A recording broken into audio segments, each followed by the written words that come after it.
to another special edition of Face to Face. And today we have, excuse me, sir, sir, would you mind, Hey, would you mind putting that book down? I know you're reading the book. Could you put the book down, please? I read That you learned how to read. So, little words. George the Animal Steele, your book, Animal. George. Good, George, yes. Could you go? We want to talk now to the man who wrote this, Mr. Myers. Could you, George. George, Oh, could you get Jim Myers, Tim man who, Myers. yes. Could you Bye go bye. find him? Very bizarre, fans, but Hey, oh my goodness, it is how you. you Yes, doing, Bill? Long time no I'm see. fine. Boy, oh boy, it's amazing because a long time ago, I used to talk to the Grand Wizard of Wrestling, Ernie Roth, and he was also Abdullah Farouk. And one time I asked him, I said, in the New York area, you're the Grand Wizard, and in Detroit, you manage the Sheik, and you're Abdullah Farouk. And I said, how do you do that? And he said, Bill Apter, when I get on the airplane, a strange metamorphosis comes over me right when I get to the Midwest. And that's similar to George the Animal Steele and Mr. Myers here. Welcome to OneWrestling.com. It's great to see you. Well, that covered it well, I'll tell you.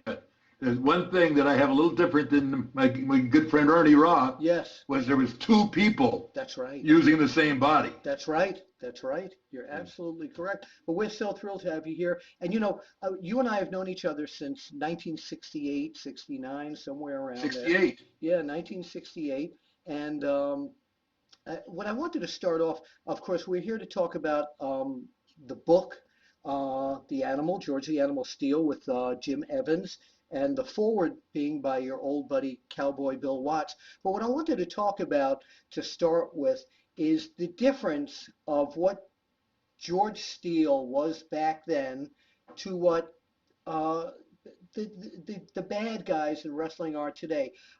One of the things when I first started off, both as a fan and a reporter in this business, is actual fear of people like George the Animal Steele. Now, I'll never forget, and I told you I was going to wait until we go on the air to say this, probably 1968, 69, you were at Sunnyside Garden, and I was going around with my camera, and my father used to come with me, and we were terrified that we were going to meet George Steele, and I wanted to get an interview with George Steele, and how was I going to even approach this guy?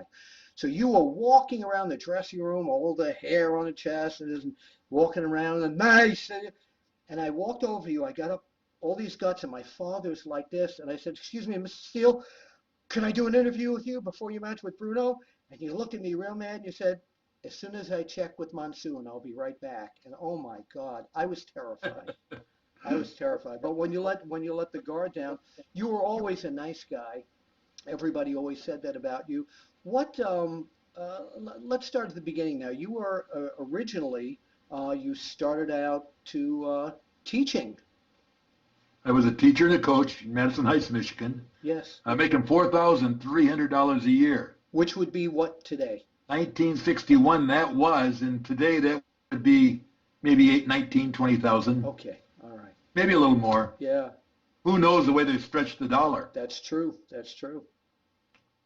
So you did that, and you were working as a coach and a trainer in school there.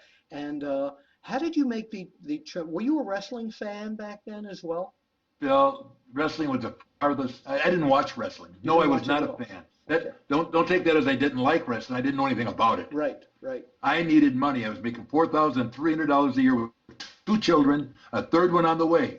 Wow. Guess what my wife wanted me to do? She wanted me to get some money. Yeah. Yeah. And I was looking for a job as a bouncer in a bar. I took a buddy with me, and I found out two things. You don't get hired if you're drinking beer and you got a buddy with you looking for a job as a bouncer in the bar. That's My correct. buddy was a huge wrestling fan. And he told me before, you should get into wrestling. And I blew it off. I didn't know nothing about it. But And you had that look anyway back then. that's what he said. Yeah. Then he started telling me That about Neanderthal look. one of your articles that you had written about a good friend of mine later on, Killer Kowalski. Yes. And you had written about the house he lived in and the money that he was making and da da da. And Dave Pierce, my friend, started telling me about that. That twinked my interest.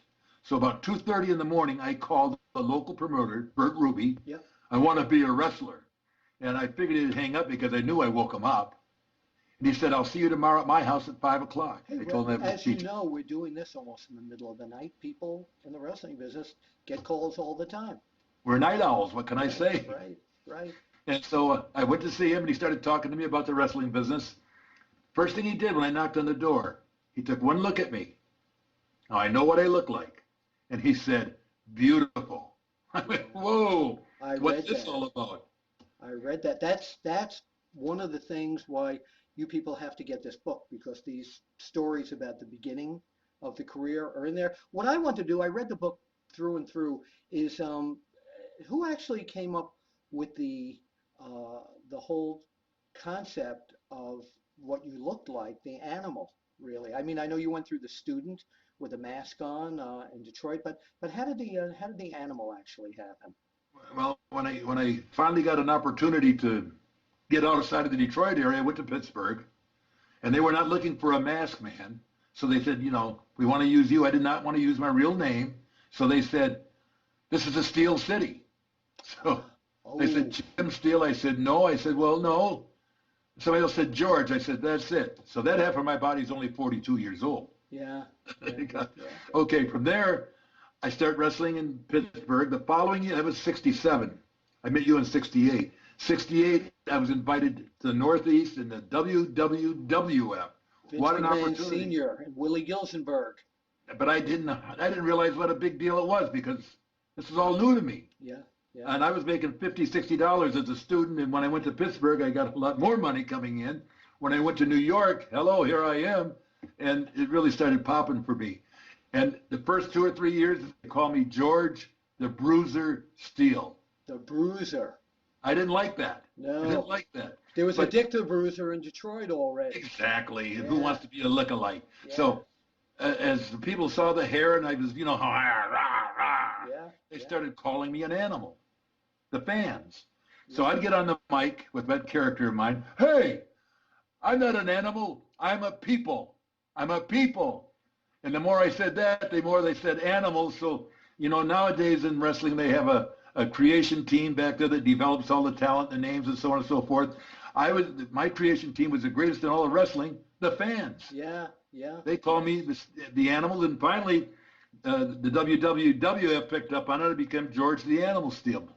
What I want to do right now is I want to play a moment before we talk a little bit more about the book, of an interview I did with you a few years ago, talking about someone who I want to bring up, about you hurting this man, Bruno Sammartino. Let's take a look, and then we'll be right back. Now, you were put in the bear hug many times by Bruno Sammartino. Bear hug. Did it hurt? Bear hug. Bruno. Go ahead. Bad. Bruno? Hurt George. Well, did you try to hurt Bruno too? No. No. Bruno. Nice. All right, now Bruno's nice. Okay. Now, would you like to look in the camera here and say anything else to the fans watching this all over the universe? Next time I see Bruno, I hurt him. No, your feud is over. Bruno doesn't wrestle anymore. That's why I hurt him. Do you still want to wrestle him? No. So how will you hurt him? Hurt him. Hurt. How will you hurt him? Sir? I think Mr. Steele is... Thank you very much. Bye-bye. Thank you. Sure. Okay, so there it was. You saying you wanted to hurt Bruno Sammartino, and yet Bruno Sammartino, in your career, became one of the key people to getting the animal where the animal became a major star. Played a major role in my career, major role. Yeah. Tell us a little bit about it. Well, Bruno, in my opinion, is the greatest champion of all time. Mm-hmm. So when you're coming out of the shoot and you don't know a whole lot about wrestling, and you're leaving Detroit where the greatest wrestler you ever saw was one of the greatest, the old Sheik, Eddie Yes, Farhead, of one of the course. greatest wrestlers of all time. Then you move in, and I was fortunate to be in the arena, the Cobalt Arena, which is one of the prime arenas at their time. Oh, So when I yeah. come to New York, there's the new Madison Square Gardens, and there's Bruno Sammartino.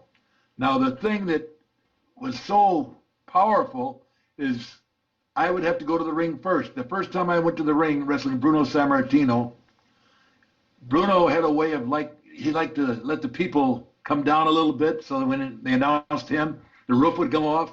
Yes, and it did. Well, I used to like to mess with them, the people, and so Bruno, I'd see the door open as the people would come down, and I'd do something, and they would come up, and then Bruno would close the door again and bring them back Yeah, up. I was So there we'd for get all into a of this. pitch that was not. We never knew we were doing this. It just happened Yeah. to where they were going through the ceiling. So when he come out, it was like chills going up and down my body, and it was unbelievable. Then from there on, every place we went, we drew money. We had fans. Now And, there was one moment where a lot of I never talked to you about this, but there was one moment where you got a lot of people very angry. There was this classic match at Shea Stadium between Bruno Sammartino and Pedro Morales, and it was almost over, and all of a sudden out of the dugout comes George the Animal Steele and disrupts the entire classic match and had to be dragged back by the police. But I want to tell you something. When they talk today about people drawing hatred and anger and heat, I thought 30,000 people in that stadium were going to come down and kill you. There's a lot to that story. And the funny thing, it was raining a little bit that night. Yes. And they had plywood up to the ring, and they told everybody to stay in the plywood. Well, when I started out, New York's finest was not going to let me get to the ring. Yeah. So I got halfway down the plywood, and then I cut off to the right. I was running through the field, tearing it up a little bit. Shea Stadium, and tearing up the place. When I finally got there, I grabbed a hold of, I think it was Bruno, and then Pedro's got a little bit of a thing, and here comes all of New York's finest. There's a picture I still have where they got the night skip around my neck. It was a real tussle. I took that photo, actually. We ran it. Oh, did you really? Yeah. Well, that's one of the greatest photos I ever had taken. and they dragged me back to the dugout and said, "Don't you leave again." The funny thing about that is, why do you think I went? Everybody's going to think it was to interrupt the match. Yeah. Monsoon, Gorilla, yeah. bet me $100 I couldn't get to the ring. I don't think I put that in the book, but that's what happened. Wow. And I won $100 from Zeno, and that was hard to do. That's really, really, really, definitely. Let's go backwards a little bit. The forward of the book, again, Yep. It's Animal. And the forward of this book was written by Cowboy Bill Watts. Tell us about why Bill Watts was the man you asked to write the forward for this. Bill Watts and I go way back. I don't know, my camera messed up here a little bit. Is that all right? That's okay. You're fine. You're good. Okay. Yeah. Just look Bill right Watts into the and I go camera, way though. back. Look right into the camera so everybody can. I met Bill Watts playing football. Okay. And if you know anything about football, I got a false key, and he blocked down, and he could have taken me anywhere in the world. When the whistle blew, he looked down and said, "What do you got, roller skates on?" That turned the light on me. The rest of that game was a one-on-one physical fight. Yeah. And we never saw each other again. I went to the locker room, and I looked it up, Bill Watts, University of Oklahoma. Yes. He went and looked it up and said, Jim Meyers, Michigan State. He never realized that Jim Meyers was George the Animal Steele. Was the same guy. Until we met 20-some years later. Wow. Then later on, I was very, very sick, and Bill called me and started telling me about some stuff that would help me get better, and it was network marketing, and I got hot because I thought he was trying to make money off my what I had left. Yeah, and yeah. The doctors would give me 6 months to live. So we went at it on the phone a little bit, but I finally listened to the guy. I'm hard-headed, and I'm still here. What can I say? Yeah. Well, we're glad you're here. Now, there's a couple of other things I want to talk to you about. You had mentioned something back probably in the early 70s. Beside working in the wrestling office, we had a studio in New York City, a photo studio, and there was a day when I brought up Kurt Hennig, Eddie Gilbert, Andy Kaufman, the guy from Taxi, Right. back in those days, and you, and one of the classic photo shoots of all time, I think it was run in Inside Wrestling Magazine, was when you wrecked the studio. And I remember telling you, let's pose the pictures, and instead you went and you wrecked the whole studio. Well, you got a So great picture. yeah, I got a lot of good photos. The other thing I wanted to talk to you about was I want to do a little word association with you about some of the people in your career, or just give us a little snippet about some of the people. We talked about Bruno Sammartino. Tell us about both Vince Sr. and Vince Jr., the difference and how they both helped you, because they did, and I think Vince Jr. is still a part of your life. Oh, absolutely. Vince Sr. was one of the top men in my life. I mean, he's right up there with my father and Duffy Daugherty, the football coach at Michigan State. Uh, Vince McMahon Sr., with a handshake, my life was made and changed. Yeah. He was critical in my whole career, and I can never say enough about him. And when Vinny came along as the boss, the company had changed. Yes. My career was really over. In fact, I didn't put this in the book, but I'd had a conversation with Vince McMahon Sr. that the last time I saw him in the Gardens, he called me in the office. He said, you've had a great run. I don't want you to be one of the hang-arounds that hang around for, when your career is really over. I want you to leave on top. This is going to be your last match. And it was the last time I worked with Bobby Backlund in a main event in Senior's life. So it was over. I was there. And then tears in my eyes, tears in his eyes, we hugged. It was goodbye. And then he passed away the following spring. Yeah. And then I get a phone call from Junior telling me that he has some ideas that he wants to do. And I think, well, it's over with. And I'm now at 49, 50 years old. I mean, I'm a dinosaur in the business. So he calls me back in, and we end up taking I like to think I was one of the most vicious heels in the history of the wrestling business. Oh, absolutely. Absolutely. And then later on, when Vince come in and we did the thing with Captain Lou and the six-man tag, and they turned on me, and they had no plans of what we were going to do. But when they sent Lou out because the crowd was going nuts and didn't know what to do, yeah. I acted like I was going to fight him, and then I dropped on my knee and put my hand on his big belly, and he patted my head, and the place went nuts. It was almost like Bruno again. Yes. It was like, yes. whoa. And then my whole career turned, and I become, I think, one of the most lovable cartoon characters in the wrestling business. Yeah. From a vicious heel to a lovable cartoon character. Absolutely. That quick. It was a whole new life. A whole new life. And it was another 5 or 6 year run. Now, the Mind Doll is on the front of the book. Yeah.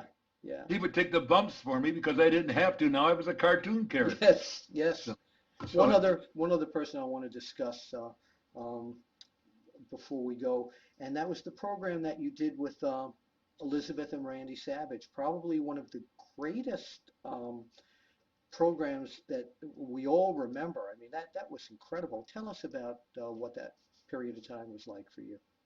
Well, it was a love-hate deal. I knew Randy when he was a little boy. I wrestled his father in Detroit years and years ago, yes. Angelo Poffo. And when we got to wrestle Randy, Randy was the ultimate professional. And I'm the old school guy. I don't want to change anything. I'm going to do everything in the ring. We're not going to talk about anything in the dressing room. And Randy was just a little bit different than that. And so it was like a marriage that had a lot of love and a lot of hate as we went through that whole 2-year period. And Randy was very, very serious about Elizabeth, his wife, and he was very, very jealous. So we pulled a lot of ribs on Randy just to get him in the right mood to blow the roof off with him. You could snap your fingers and he'd get upset and be in that mood. That's exactly right. Yeah. And we did a lot of snapping of our fingers. But Randy, I hated to see Elizabeth pass on. Yeah. that whole scenario there, lady. it really irritated me. Yeah, of course. And I cover that in the book, and I talk about Les Luker and that stuff and how that really got to me. Yeah. And then Randy died of that heart attack automobile accident, which was just way too young for him. Well, again, it was a horrible ending. That's all in the book, and people need to go out and buy this book. And by the way, I've got from the book company, I requested this piece of paper today that I could tell everybody, and I know you know where to get the book, but people can go to Amazon.com. They can go to Barnes & Noble's website, BNN.com, TriumphBooks.com, IPGBook.com, or at a local independent bookseller. And hopefully you'll be on a book tour where people can come over and say, wait, let me do it, and say nice things about you.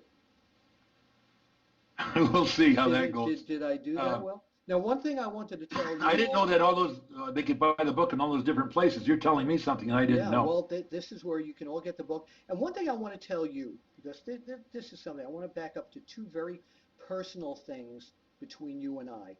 The first one is, as I mentioned to you earlier, back in the early days, in the 70s, my dad, who wasn't really a fan at the beginning, used to come to the matches with me, and he wore a suit and tie, and everybody thought he owned the radio station or the magazines, because I used to do my interviews and stuff. And you were always incredibly nice. Anytime we came into the dressing room, you would always go over and say, Mr. Apter, how are you? You were always a gentleman to him. Now let's wind to current years, is that my son worked for the Wilmington, Delaware Blue Rocks, and currently works for the Frederick Keys. He's the promotions manager for the ball team, and you appeared at the Blue Rocks and spent a day with him, and he picked you up and drove you around, and he said you were the nicest guy you ever met. So I want to know, what is it about you that with the latter part of this makes you so tied into minor league baseball? I love minor league baseball. I'll tell you exactly why. Number one, the prices are right. Families can enjoy it. It's a cheap, enjoyable night out. Mm-hmm. The players most of them are not prima donnas yet. Yes. So they're signing and dealing with the kids and having a great time. And it's just a great atmosphere. It's just an old Americana type atmosphere that I really enjoy. Yeah. And I do a lot of those appearances, minor league. I've been doing them for about 10 years. Yeah. And I do it because I enjoy it. Oh, I can tell. I was there when you were at the Blue Rocks, and I could just see your passion. But the entire minor league baseball world, well, at least the people I know, of course, including my son, want to thank you for your dedication and passion to that. And again, thank you for being so super to me when I first started out, and to my dad. And every time we put you in the magazine, there was always some controversy going on. Always. Well, I got to tell you something. Your dad was a class act. Thank you, sir. That was just really a truly class act. Well, I appreciate that. But now that I've got you face to face here on OneWrestling.com, I have to ask you, did you use foreign objects? You never answered me. Sir? Sir? I think we... Sir? I think we lost him. Go seek. The animal at your favorite bookseller. Thank you, sir. Bye-bye.